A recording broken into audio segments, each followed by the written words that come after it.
ಏಯ್ ಬಾತ್ ಕೊಡಿ. ಅಷ್ಟು ದಿನ ಹಾರ್ ನೋಡಿತಾ ಇದ್ದೀನಿ, ಕಿವಿ ಕೇಳಿಸಲ್ವಾ? ನನಗ್ ಕೇಳಿಸ್ತಾ ಐತೆ, ಬಾತ್ ಕೋಳಿ ಕೇಳಿಸ್ತಾ ಇಲ್ಲ. ನಾನು ಹೋಗಿ ವಿಚಾರಿಸ್ತೀನಿ. Hopeless fellows. ಜನರಲ್ ನಾಲೆಡ್ಜ್ ಇಲ್ಲ. ಅದೇ ಕಣ್ಮಗ, ಜನರಲ್ ನಾಲೆಡ್ಜ್ ಇಲ್ಲ. ಏನ್ರಪ್ಪ ಮದುವೆ ಹೆಣ್ಣನ್ನ ಸಿನಿಮಾ ಥಿಯೇಟರ್ ಕರ್ಕೊಂಡು ಹೋಗುತ್ತಾರ, ಒಳ್ಳೆ ನಿಧಾನ ಕರ್ಕೊಂಡು ಹೋಗ್ತಿದ್ದೀರಲ್ಲ, ಸ್ವಲ್ಪ ಫಾಸ್ಟ್ ಆಗಿ ಕರ್ಕೊಂಡು ಹೋಗಲ್ವಾ? ಈ don't know marriage matters, we are all ಬ್ರಹ್ಮಚಾರೀಸ್. ಬಹಳ ಚೆನ್ನಾಗಿ ಹೇಳ್ದಿ, ದೇಶ ಉದ್ಧಾರ ಆಯ್ತು. ನೀನೊಬ್ನೇ ಹೇಳಿದ್ದು. ಅದ್ ಸರಿ, ಈ ಬಾತ್ಗಳಿಂದೆಲ್ಲ ಕರ್ಕೊಂಡು ಏನ್ ಮಾಡ್ತೀರಿ? ಇಂಜಿನಿಯರಿಂಗ್ ಕಾಲೇಜ್ ಸೇರಿಸಿ ಕಂಪ್ಯೂಟರ್ ಓದ್ಸೋಣ ಅಂತ ಇದೀವಿ. Gentleman, S.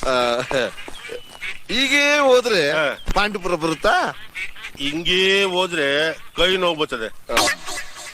ಕೈ ಕೆಳಗಿಳಿಸಿ, ಈಗ ಹೋಗಿ ಪಾಂಡುಪುರ ಸಿಗುತ್ತೆ. ಒಳ್ಳೆ ಐಲ್ ಮಕ್ಕಳು ಸಿಕ್ಕಿದ್ರಲ್ಲ, ಇವ್ರ ಜೊತೆ ಹಿಂಗೆ ಇದ್ರೆ ನಾನ್ ಮೆಂಟಲ್ ಆಗ್ಬಿಡ್ತೀನಿ ಅಷ್ಟೇ. ಮೆಂಟಲ್ ಮ್ಯಾನ್, ಓ ಸಾರಿ ಜೆಂಟಲ್ ಮ್ಯಾನ್. ಈಗ ಪಾಂಡುಪುರಕ್ಕೆ ಯಾಕೆ ಹೋಗ್ತಾ ಇದ್ದೀರಾ? 2 ಎಮ್ಮೆ ತಗೊಂಡು MBBS ಓದಿಸ್ಬೇಕು ಅಂತ ಇದ್ದೀನಿ. ನೋಡ್ದಾಳೆ ಮಯ್ಯ, ಮಿಲಿಟರಿ ದಿಮಾಕ ಮಾಡ್ತೀನಿ. Stop stop stop. ಇತ್ತಾಗೆಲ್ಲ ಹೋಯ್ತಾರ, ರಸ್ತೆ ಇಲ್ಲ, ಮಳೆ ಬಂದು ಇದ್ದಿದ್ ಸೇತುವೆ ಎಲ್ಲ ಕೊಚ್ಕೊಂಡು ಹೋಗ್ಬಿಟ್ಟದೆ. ನಾವ್ ಹೋಗೋದೇ ಕಷ್ಟ, ನೀವ್ ಹೆಂಗ್ ಹೋಯ್ತೀರಾ? ಓ ಮೈ ಗಾಡ್, ಈಗ ಹೇಗ್ ಹೋಗೋದು?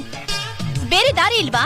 ಯಾಕಿಲ್ಲ, ನೀವು ಬಂದ್ ರಸ್ತೆಲೆ ಸೀದಾ ವಾಪಸ್ ಹೋಗ್ಬಿಟ್ಟು ಲೆಫ್ಟ್ ಟರ್ನ್ ಆದ್ರೆ ಅಲ್ಲೊಂದು ಆಲ್ದ ಮರ ಸಿಗ್ತದೆ, ಅದನ್ನ ಹತ್ಬಿಡ್ಬೇಡಿ.